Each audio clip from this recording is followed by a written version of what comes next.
Hello, everyone. Welcome back to History Remind Us. In today's episode, we're diving into the significant events of the year 1864, a pivotal time during the American Civil War. The Union faced crucial changes in its high command, setting the stage for one of the most important campaigns. Let's explore how these events unfolded. At the beginning of 1864, Abraham Lincoln made a crucial decision that would reshape the Union's military strategy. He relieved the rank of lieutenant general and appointed General Grant, the successful architect of victories at Vicksburg and Chattanooga, as the general-in-chief of all Union armies. Lincoln hoped that with Grant in command, the Northern armies could achieve success in the year of an important presidential election. Replacing Grant in command of the Union forces in the West was his friend, Major General William T. Sherman.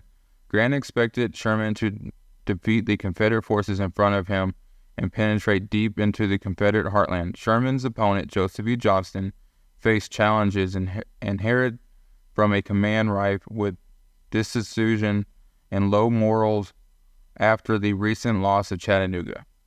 Johnston spent the winter of 1863 to 1864 restoring discipline, boosting morale, and creating a strong defensive position around Rocky Face Ridge in northwest Georgia.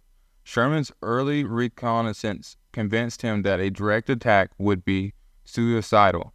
Instead, Sherman demonstrated against the position, utilizing forces led by Thomas and Schofield while sending McPherson's Army of the Tennessee through Snake Creek Gap south to Resaca. The two armies remained in constant contact throughout May and June, despite Confederate successes at battles like Cassville, New Hope Church, Pickett's Mill, and Dallas.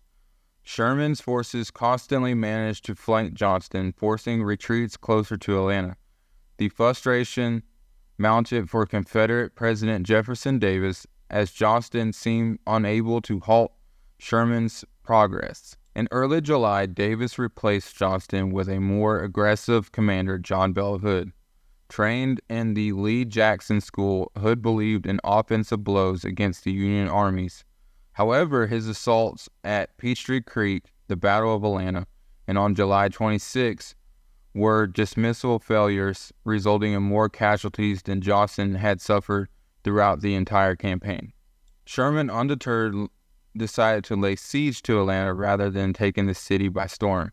He bombarded the city around the clock, while other elements of his armies severed crucial rail lines. Following the Battle of Jonesboro in late August, Atlanta was cut off completely.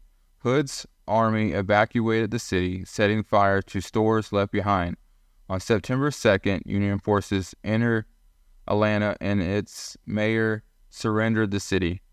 As the news reached President Lincoln, he received a telegram from Sherman declaring Atlanta is ours and fairly won, with the men and women of the North rallying behind Lincoln. The days of the Confederacy were numbered, and that concludes our journey through the events of 1864.